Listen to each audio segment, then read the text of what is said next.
Hello, today topic application of Gauss law.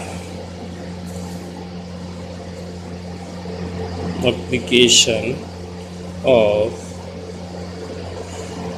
Gauss's law. Today discuss the application of Gauss law. First application: the field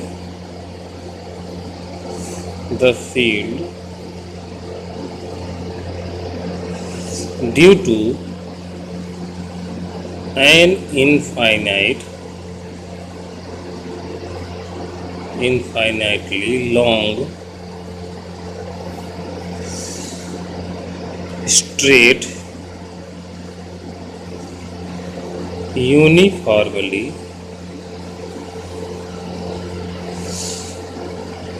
charged wire.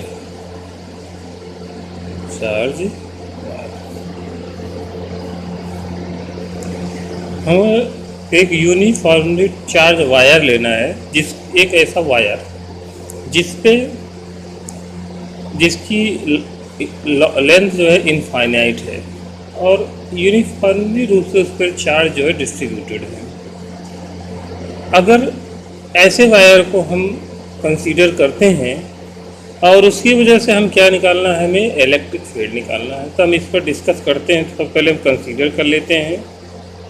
Consider N infinitely long wire with linear charge density। देखिए,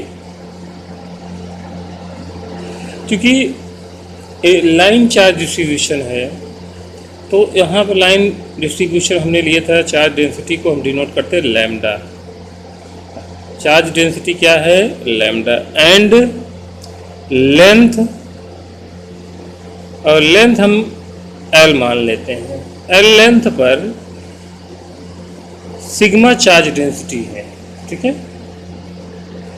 to calculate electric field we assume a cylindrical Gaussian surface due to the symmetry of wire as the electric field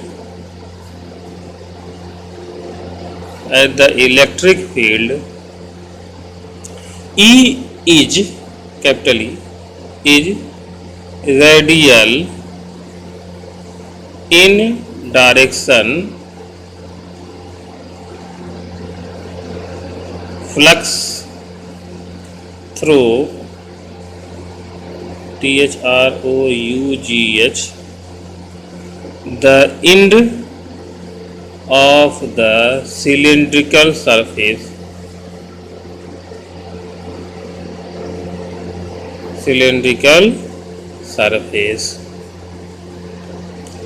will be zero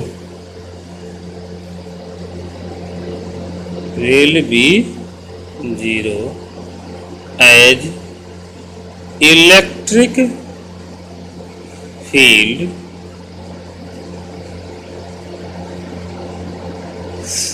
and area vector are perpendicular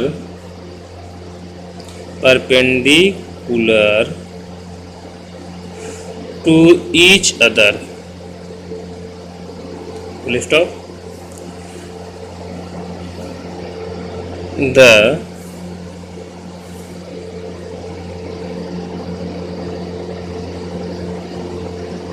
end of the cylinder surface,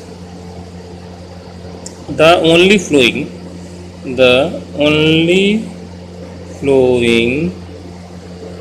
electric flux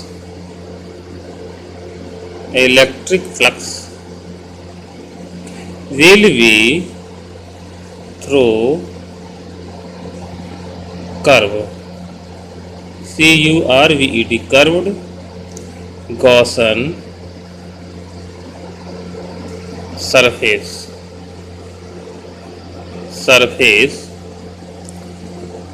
as the electric field is perpendicular to every point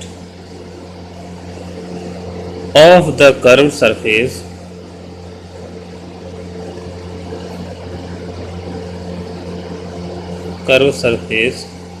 its magnitude will be constant electric field direction for every point must be radial outward lambda greater than 0,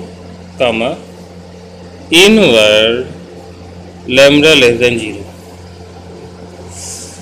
सबसे देखिए, इसमें हमने आपको बताया है कि हम एक यूनिफॉर्मली लॉन्ग स्ट्रेट वायर ले रहे हैं। चूँकि हमको गॉसियन एक सरफेस, चूँकि एक हमने ले लिया है कि यूनिफॉर्मली लॉन्ग स्ट्रेट वायर, सिद्ध यूनिफॉर्मली लॉन्ग स्ट्रेट वायर कोई हमारे पास है, इस पर यूनिफॉर्मली रूप से चार्ज क्या है, डिस्ट्रीब्यूटेड है। ठीक है। अब इस पर हम एक गॉसियन सरफेस की इमेजिन करते हैं जिसकी रेडियस क्या है, आर रेडियस की हम एक गॉसियन सरफेस लेते हैं। तो गॉसियन सरफेस अगर हम इसके चारों तरफ एक गॉसियन सरफेस ड्रा करेंगे जिसकी रेडियस क्या हो, आर हो। ये देखिए गॉसियन सरफेस ड्रा कर रहे हैं जिसका रेडियस हमारा क्या है, small R. This is the Gaussian surface, radius क्या है इसका, स्मॉल आर। ये Gaussian, this is called to the Gaussian surface, GAUSSIAN Gaussian surface. This is imaginary surface of Gaussian surface. और इस गॉसियन सरफेस की हमने मान लिया लेंथ कितनी है, L है। और इस देखिए, चूंकि कंडक्टर वायर जैसे ये हमारा पेन है, इस पेन पर ऐसे रखा हुआ है, ये कंडक्टर वायर है, या साथ ये एक जो है इनफाइनिटली लॉन्ग स्ट्रेट वायर है। इस पर अगर चार्ज है, इस पर क्या है, चार्ज डिस्ट्रीब्यूटेड है। इलेक्ट्रिक फील्ड ऊपर लगेगा नीचे लगेगा। ठीक है, क्योंकि इलेक्ट्रिक फील्ड ऊपर नीचे लगेगा तो इलेक्ट्रिक फील्ड की डायरेक्शन किधर है, अपवर्ड है। This is the direction. आप एक डायरेक्शन ले रहे हैं, इलेक्ट्रिक फील्ड चाहे इधर ले लो, इलेक्ट्रिक फील्ड आउटवर्ड में होगा। चूंकि अगर हम इलेक्ट्रिक फील्ड आउटवर्ड की बात करें, this is the direction of electric field, ध्यान सुनिएगा, इधर ये तो गॉसियन सरफेस है, this is the direction of electric field. और इस सरफेस की एरिया, तो सरफेस एरिया की भी डायरेक्शन इधर होगी। तो यहाँ पर एक चीज दिखाया गया है, लेकिन इस सरफेस पर जो इलेक्ट्रिक फील्ड और सरफेस एरिया, इस सरफेस एरिया डायरेक्शन किधर है, आउटवर्ड। इस सरफेस एरिया डायरेक्शन अर्थात इलेक्ट्रिक फील्ड के साथ क्या बनाएंगे, 90 डिग्री। तो यहाँ इनके बीच का इस सरफेस पे जो फ्लक्स होगा 0 हो जाएगा। इस पे सरफेस पे फ्लक्स आपको मिलेगा, तो इस पे फ्लक्स मिलेगा तो इलेक्ट्रिक फील्ड भी जनरेट होगी। सबसे पहले हम the surface area of the curve cylinder. अच्छा, यहाँ पे हमने एक चीज दिखाया था आपको, बीच में ही लिखा था, देखिए यहाँ पे, we assume a cylindrical Gaussian surface due to the symmetry of the wire as the electric field is radial in direction. Flux through the end of the cylindrical surface will be 0. Cylindrical surface की end पर flux क्या होगी, 0 होगी। This is the flux, this is the end of the cylindrical surface, this is the end of the cylindrical surface, यहाँ पर flux zero हो गए। The electric field and the area vector are perpendicular. अब इसका area vector क्या होगा, इधर होगा, देखिए this is the direction of the area और this is the direction of electric field, इधर जा रही है। इलेक्ट्रिक फील्ड और एरिया वेक्टर के बीच में अगर 90 डिग्री होगा तो cos 90 की वैल्यू क्या हो जाएगी, जीरो, अर्थात इस तरफ का हमारा जो होगा फ्लक्स जीरो होगा, केवल फ्लक्स हमको इधर मिलेगा। याद रखना इस बात को, इससे पहले हमने डिस्कस किया इस पॉइंट को। The surface area of the curved cylindrical surface will be 2 pi r l। इस सरफेस का एरिया क्या होगा, l ये हो गया और ये आपका रेडियल 2 पाई आर एल ये हो जाएगा। इस सरफेस का एरिया चाहे इसका ले लो चाहे इसका ले लो, 2 pi R L. The flux through the curve will be, क्या होगा flux, flux is equal to क्या होता है, electric field into surface area 2 pi R L, ये हो जाएगा। तो according to the Gauss, according to the Gauss law phi is equal to Q upon epsilon naught होता है, क्योंकि लैम्डा इज इक्वल क्या होता है, Q upon L, then Q is equal to हो जाएगा लैम्डा इंटू एल। तो flux phi is equal to E 2 pi R L is equal to Q upon epsilon naught is equal to lambda L upon phi. इन दोनों को साथ में लेकर solve करो, E 2 pi R L lambda L upon epsilon naught, देखिए L से L cancel हो गया तो बचा क्या, E is equal to lambda upon 2 pi R epsilon naught, 2 pi R epsilon naught. अगर हम देखें तो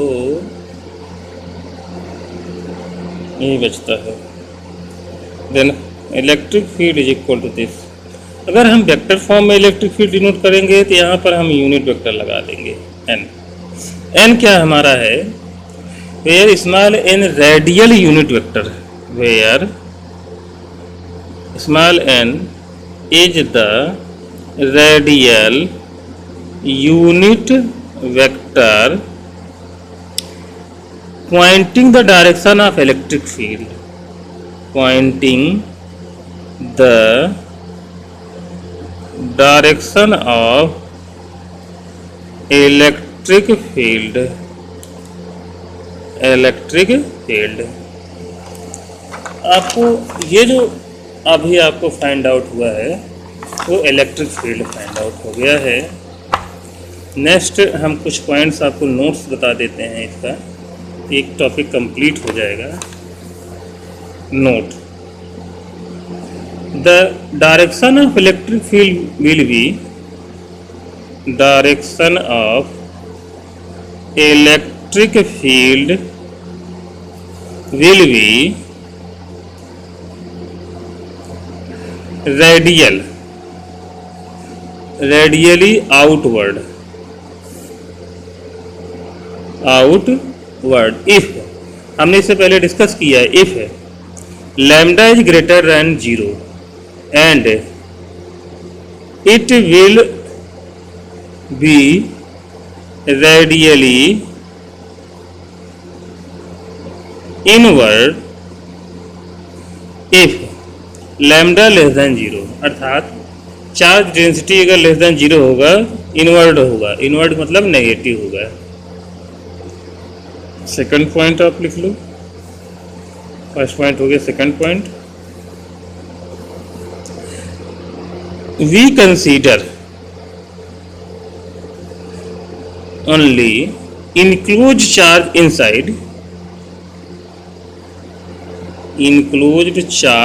inside the Gauss surface.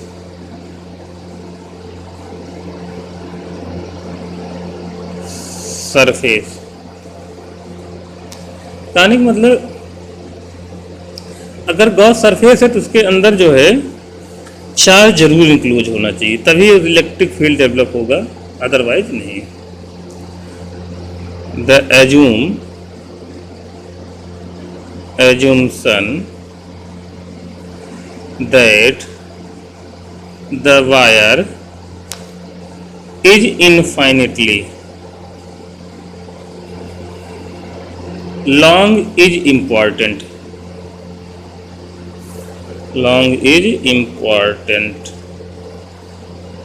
Because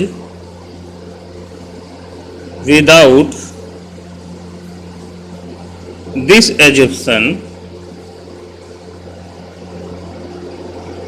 the electric field will not be perpendicular to the curved cylindrical Gaussian surface and will at some angle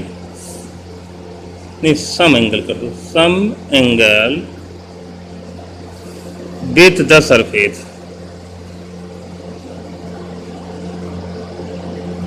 कहने का मतलब यदि हम third point बता रहे हैं, यदि हम वायर को इनफाइनेटली अगर एज्यूम नहीं करेंगे तो उस केस में इलेक्ट्रिक फील्ड जो होगी वो परपेंडिकुलर कर्व सिलेंडर के नहीं होगी और क्या होगा, कुछ एंगल बनाएगी. इसलिए 3 पॉइंट बहुत नेसेसरी, इसको हमको लर्न रखना है.